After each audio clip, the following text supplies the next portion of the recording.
네, 안녕하세요. 이베스트에서 소비재 담당하고 있는 오지우 연구원입니다. 이번 4분기 실적 발표에 앞서서 이제 프리뷰 자료를 작성을 했는데요. 우선은 음식료 산업부터 하나씩 말씀을 드리겠습니다. 음식료 업종에서는 이제 주요한 요인이 PQC인데 기존 연간 전망 자료에서 말씀드렸던 것처럼 P랑 C보다는 이제 Q 쪽을 좀 기대를 해봐야 될 것 같다라고 여전히 말씀을 드리고 있고요.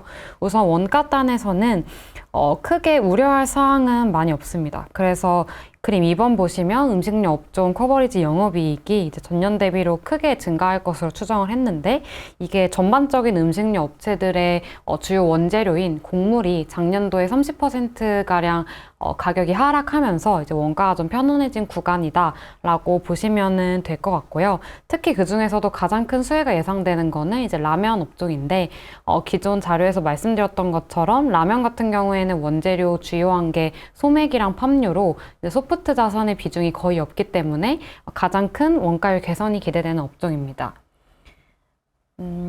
컨센서스는 이제 올라가는 것도 있고 내려가는 것도 있는데 이제 가장 크게 좋아지고 있는 게 삼양식품이랑 롯데칠성이고요.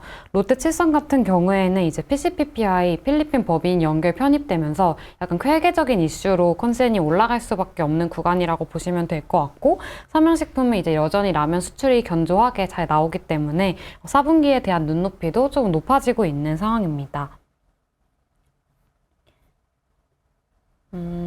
이제 품목별로 가셔서 라면 쪽을 좀 말씀을 드리면은 여전히 이제 수출이 굉장히 좋았는데요. 그림 11번을 보시면은 이제 2023년 수치를 봤을 때 계속해서 최고 기록을 쓰고 있고요. 분기별로 봤을 때도 이제 1분기에 2.1억 달러를 수출해서 역대 최고치를 경신했었는데 2분기에 그걸 뛰어넘고 3분기, 4분기에도 다시 한번 신기록을 경신하면서 계속해서 좋은 상황이 이어지고 있다고 봐주시면 될 것 같습니다. 그 중에서 이제 삼양식품 비중도 계속 올라와 주고 있는데 그림 12번 보시면 이제 삼양식품의 공장이 있는 4개의 지역의 수출액을 합산해서 전체 라면 수출 금액으로 이제 나눈 것인데요. 이게 거의 60%가 삼양식품 비중으로 차지를 해주고 있고 이게 연도별로 봤을 때는 21년도에 48%에서 22년도 53% 그리고 작년에는 58%로 매년 비중이 좀 올라가고 있는 상황이어서 역시 전체 수출에 있어서는 삼양의 비중이 굉장히 크다는 것을 확인할 수 있겠습니다. 그리고 일평균 수출 금액도 24% YOY로 이제 고성장했기 때문에 4분기 이제 라면 업체들 실적도 여전히 좋을 것으로 예상을 하고 있습니다.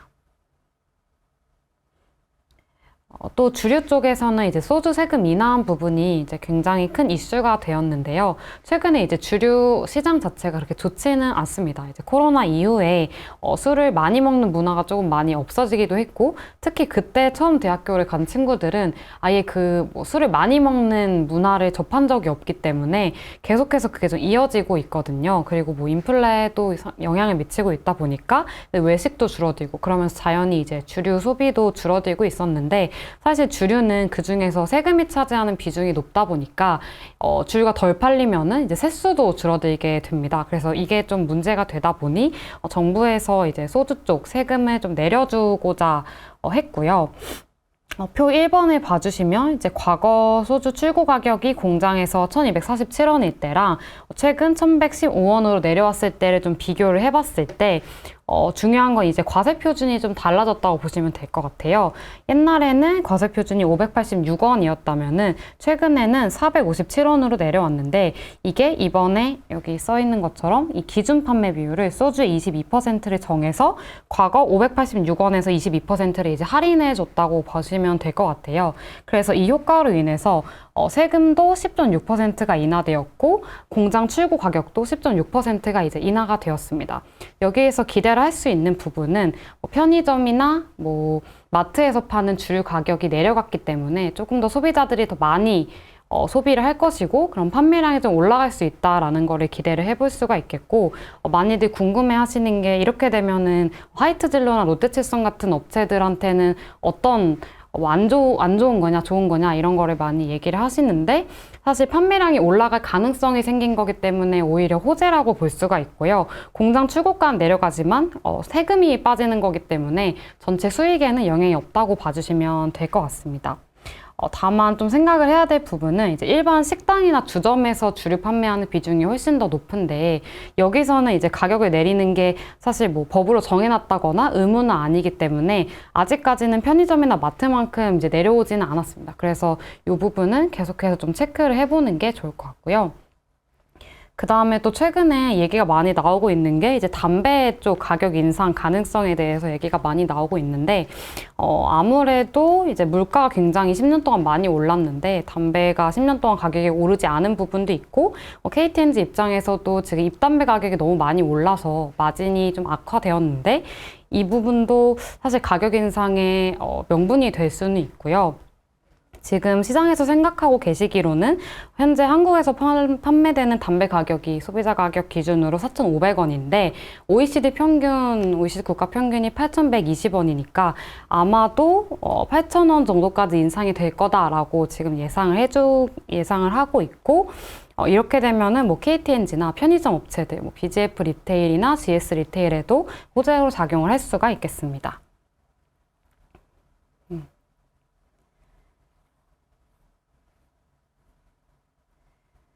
그리고 이제 다음으로 화장품 업종을 조금 말씀을 드리면은 이제 여전히 음식료, 화장품, 의류 중에서 가장 선호하고 있는 업종이 이제 화장품 업종이고 브랜드들보다는 ODM 업체를 조금 더 선호를 하고 있는 상태입니다. 작년에 계속된 얘기지만 이제 인디 브랜드들이 글로벌적으로 인기를 많이 얻으면서 수출도 굉장히 많이 증가했고 과거에 이제 중국 의존도가 높았다면 최근에는 뭐 미국이나 일본, 아세안 그리고 그 다른 국가들까지도 좀 지역이 다변화되고 있다는 게 가장 큰 특징인 것 같고 이에 따라서 수혜를 보는 건 이제 ODM 업체들이라고 봐주시면 될 것 같습니다. 그리고 이제 브랜드사 중에서는 아무래도 이제 중소형 브랜드를 여전히 선호를 하고 있는데 좀 베타 크게 가져가시고 싶으면 이제 VT가 가장 좋고 10개 브랜드를 갖고 있는 안정적인 클리오 그리고 오늘도 주가 많이 오르고 있는데 이 롬앤 브랜드로 이제 트렌드를 주도하고 있는 아이패밀리 SC 등을 이제 추천드리고 있습니다.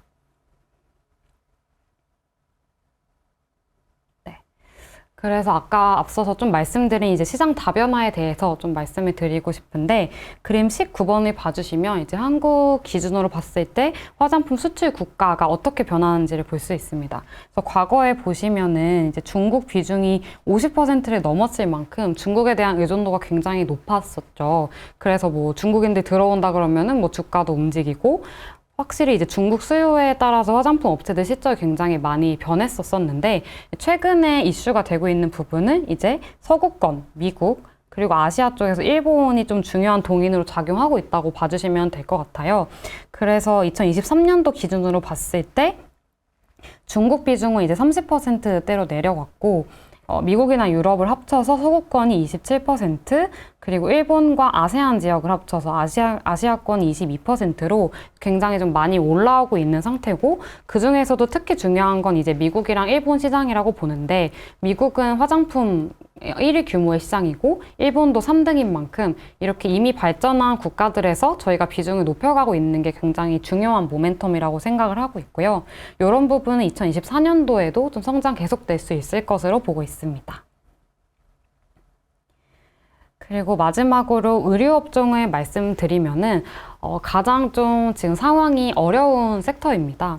기존에 말씀드렸던 것처럼 2021년도, 2022년도 그 코로나 기간을 거치면서 이제 백화점이 굉장히 호황이었고 그에 따라서 패션 업체들 실적도 너무 많이 올라가면서 이제 베이스 부담이 있는 한 해였는데 역시 4분기에도 이런 것들이 좀 계속된다고 보셔야지 될 것 같아요.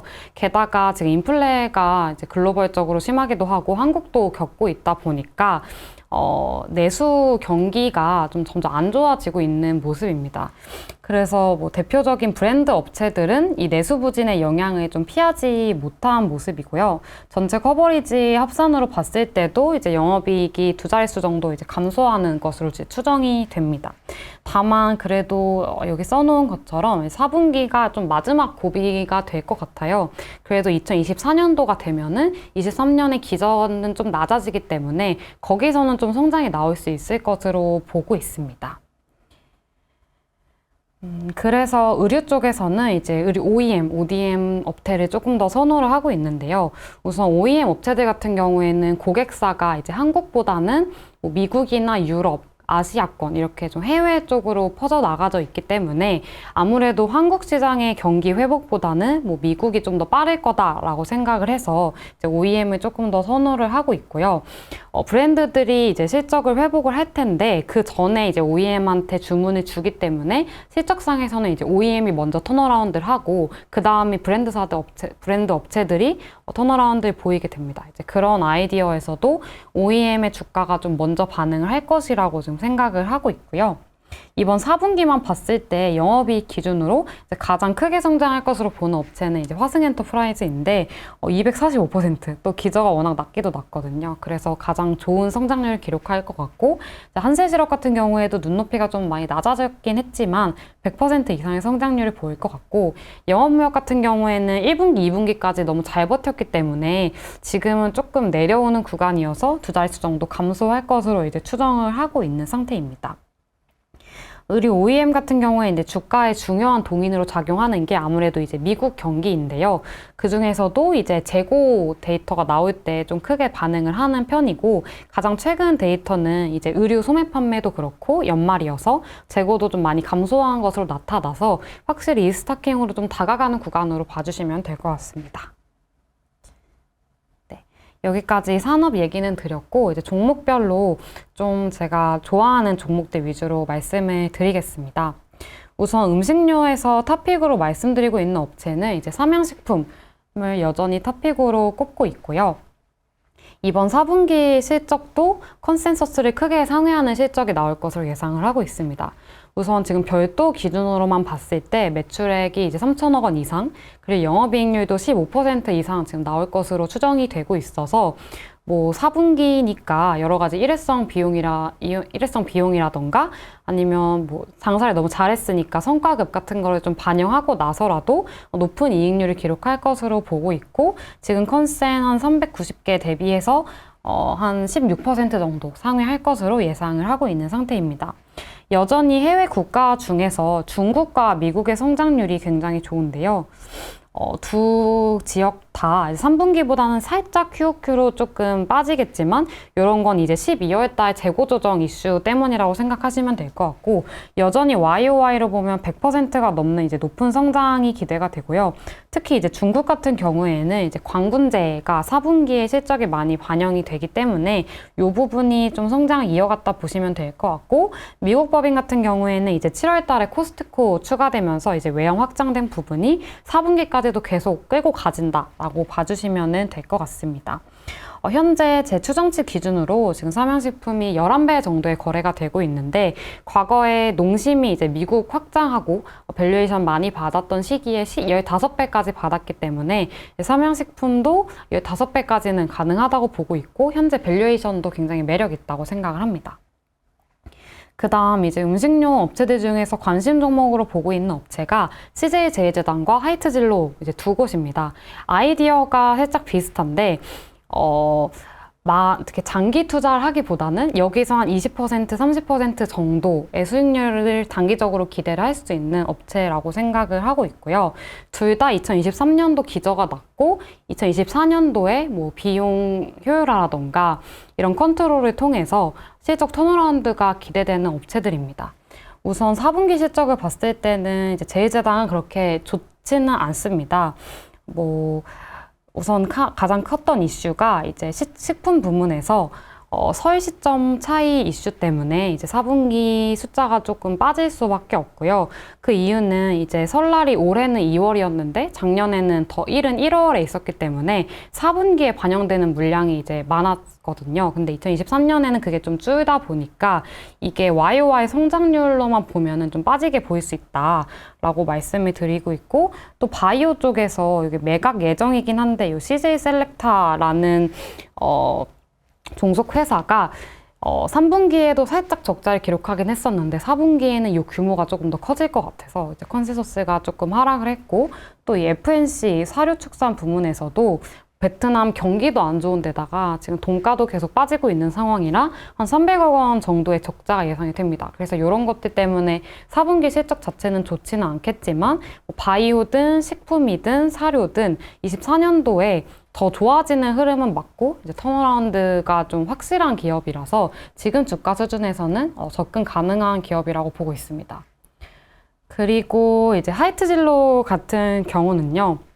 우선 앞서 말씀드렸던 그 소주 세금 인하에 따른 판매량 증가도 기대가 되기는 하지만 우선 2023년도에 이제 켈리 신제품을 추가하면서 마케팅 비용을 워낙 좀 많이 썼기 때문에 영업이익이 굉장히 낮았어요. 그래서 좀 베이스가 낮다라는 장점이 있고 또 올해가 이제 100주년을 맞는 해이기 때문에 이런 것들을 생각했을 때 비용 컨트롤하는 기조가 3분기부터 좀 계속될 수 있겠다라고 예상을 하고 있고요.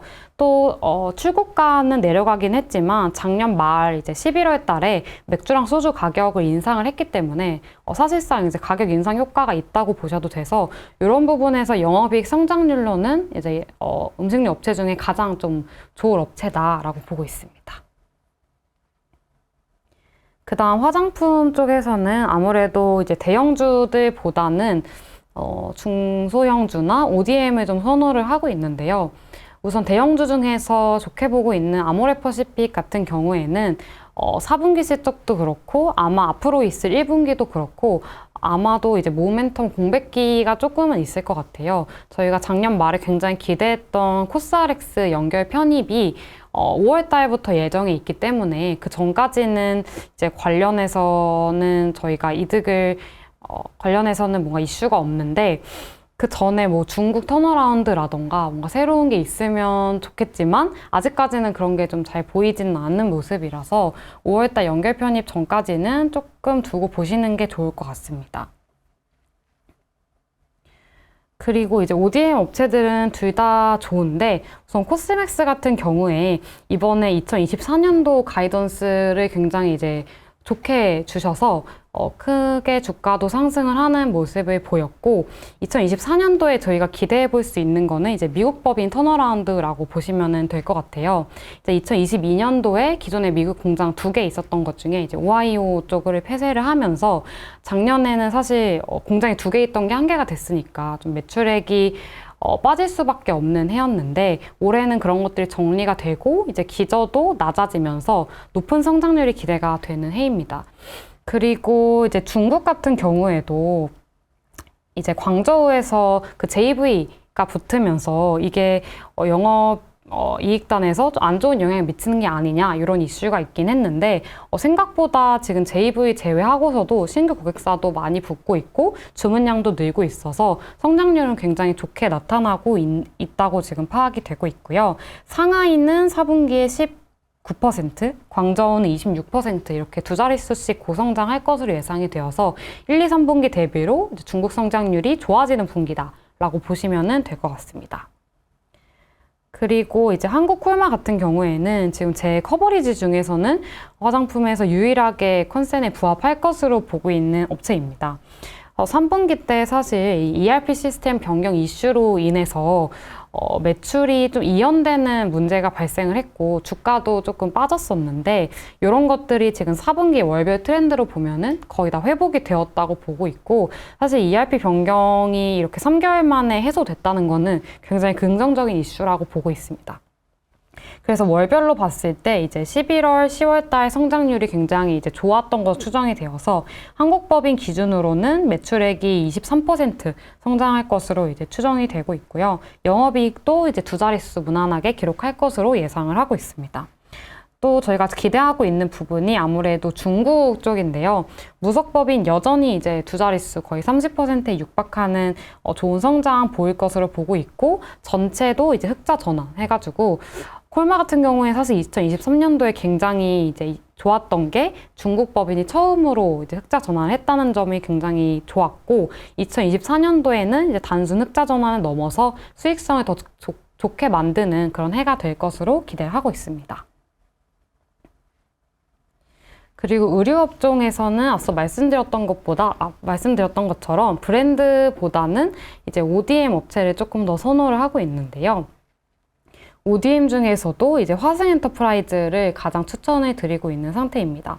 앞서 말씀드렸던 것처럼 이번 4분기도 그렇고 2024년도에도 YOY 성장률 기준으로 가장 높은 성장을 기록할 것으로 예측이 되고 있는 업체이고요. 그 이유는 아디다스의 턴어라운드 때문입니다. 아디다스 같은 경우에 가장 최근 실적 발표가 이제 3분기 때였는데 이제 이때 가이던스를 매출액과 영업이익 모두 이제 상향 조정을 했고요. 재고자산 같은 경우에도 1분기, 2분기에 이제 계속 두 자릿수 성장하다가 3분기에 처음으로 이제 마이너스 23%를 기록을 했습니다. 그래서 이제 금액으로 따지면은 한 4.5에서 5 빌리언 유로 정도가 되면은 이제 화승엔터프라이즈한테 유의미한 리스타킹 구간이 되는데 이때 4.8을 기록을 했어요. 그래서 지금 실제로 화승한테 신제품 수주가 굉장히 이제 많이 들어가고 있는 구간이고 이번 4분기만 보더라도 이제 월별로 좀 차이가 있기는 하지만 정상 가동률인 98%를 찍은 월도 있었거든요. 그래서 이런 걸 생각을 했을 때 확실히 이제 리스타킹 그리고 신제품 수주가 많이 일어날 해라고 보고 있어서 2024년 실적은 굉장히 편안할 것으로 보고 있고 즉 영업이익 기준으로 2023년도에 1Q, 3Q가 적자, 2Q가 76억, 4Q가 150억 원 정도 예상이 되고 있어서 기저도 매우 낮기 때문에 24년 전체로는 영업이익 4배 성장까지도 이제 가능할 것으로 보고 있는 상태입니다. 그리고 이제 브랜드 업체 중에서는 이제 신세계 인터내셔널이 가장 이제 긍정적으로 보고 있는데요. 앞서 산업에서 말씀드렸던 것처럼 2024년부터는 기저가 낮아진다는 부분이 굉장히 긍정적이고 사실 신인터가 내수 부진도 내수 부진이지만 작년도에 이제 좋은 브랜드 하나가 이제 이탈이 되면서 그게 좀 매출액과 영업이익에 큰 타격을 미쳤었는데 이거를 좀 타개하고자 작년에 화장품이고 의류고 새로운 브랜드를 굉장히 많이 포트폴리오에 추가를 시켰습니다. 그래서 이런 것들이 외형을 좀 확장시키면서 23년도에는 좀 편안한 두 자릿수 성장이 기대가 되고 있어서 긍정적으로 보고 있고 이번 4Q 실적만 봤을 때도 컨센에서 크게 미스하지 않는 괜찮은 실적이 기대가 되고 특히 이제 화장품 부문에 있어서 분기 기준으로 그동안 중에 최대 매출액을 기록할 것으로 보고 있어서 역시 이쪽 브랜드력은 굉장히 굳건하구나 라고 생각을 하고 있고 또 최근에 이제 얘기가 나오고 있는 게 FNF MLB처럼 이제 IP 라이선스 사업을 이제 시작을 하려고 하고 있는데 이번에 브랜드가 공개되어서 이제 할리 데이비슨이 공개가 되었어요. 그래서 이제 신인터가 그동안 이제 유통을 전문으로 하는 회사였지만 브랜드 사업으로도 확장을 시킨다는 점에 있어서도 한번 볼만하다고 생각을 하고 있고 목표 주가는 아직은 23,000원으로 유지를 했습니다.